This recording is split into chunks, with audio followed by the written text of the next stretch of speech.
எரேமியா தீர்க்கதரிசியின் புஸ்தகம் 1ஆம் அதிகாரம்.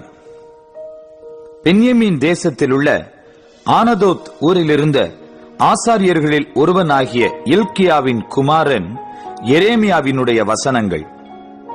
ஆமோனுடைய குமாரனாகிய யோசியா என்கிற யூதாவுடைய ராஜாவின் நாட்களில் அவன் அரசாண்ட 13ஆம் வருஷத்தில் இவனுக்கு கர்த்தருடைய வார்த்தை உண்டாயிற்று. அப்புறம் யோசியாவின் குமாரனாகிய யோயாக்கீம் என்கிற யூதாவுடைய ராஜாவின் நாட்களிலும் யோசியாவின் குமாரனாகிய சிதேக்கியா என்கிற யூதாவுடைய ராஜாவின் 11ஆம் வருஷத்து முடிவு மட்டாகவும் எருசலேம் ஊரார் 5ஆம் மாதத்தில் சிறைப்பட்டு போகும் வரைக்கும் கர்த்தருடைய வார்த்தை அவனுக்கு உண்டாயிற்று.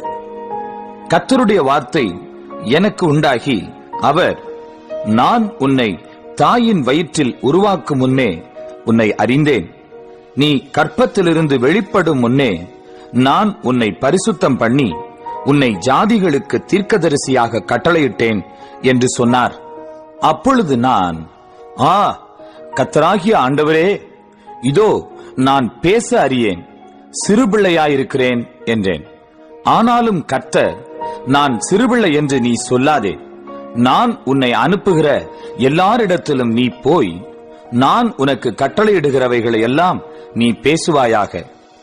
நீ அவர்களுக்கு பயப்பட வேண்டாம், உன்னை காக்கும்படிக்கு நான் உன்னுடனே இருக்கிறேன் என்று கர்த்தர் சொல்லி, கர்த்தர் தமது கரத்தை நீட்டி என் வாயை தொட்டு, இதோ என் வார்த்தைகளை உன் வாயிலே வைக்கிறேன், பார், பிடுங்கவும் இடிக்கவும் அழிக்கவும் கவிழ்க்கவும் கட்டவும் நாட்டவும் உன்னை நான் இன்றைய தினம் ஜாதிகளின் மேலும் ராஜ்யங்களின் மேலும் ஏற்படுத்தினேன் என்று கர்த்தர் என்னுடனே சொன்னார்.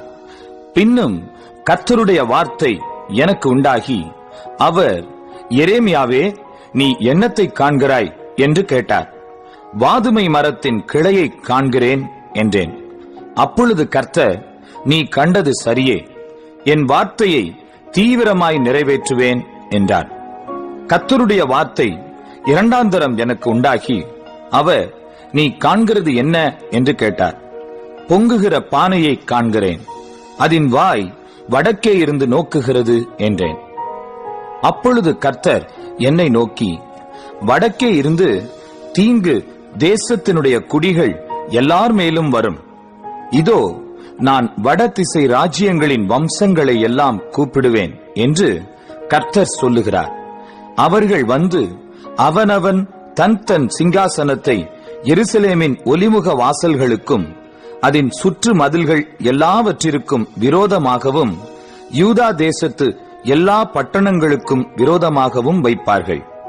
அவர்கள் என்னை விட்டு அந்நிய தேவர்களுக்கு தூபம் காட்டி தங்கள் கைகளின் கிரியையை பணிந்து கொண்ட அவர்களுடைய சகல தீமைகளின் நிமித்தமும் நான் என் நியாய தீர்ப்புகளை அவர்களுக்கு விரோதமாக கூறுவேன். ஆகையால் நீ உன் அறையை கட்டிக்கொண்டு நின்று நான் உனக்கு கட்டளையிடுகிறவைகளை எல்லாம் அவர்களுக்கு சொல்.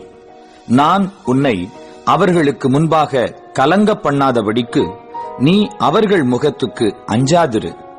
இதோ தேசம் அனைத்துக்கும் யூதாவின் ராஜாக்களுக்கும் அதன் பிரபுக்களுக்கும் அதன் ஆசாரியர்களுக்கும் தேசத்தின் ஜனங்களுக்கும் எதிராக நான் உன்னை இன்றைய தினம் அரணிப்பான பட்டணமும் இருப்பு தூணும் வெண்கல அலங்கமும் ஆக்கினேன். அவர்கள் உனக்கு விரோதமாக யுத்தம் பண்ணுவார்கள், ஆனாலும் உன்னை மேற்கொள்ள மாட்டார்கள்.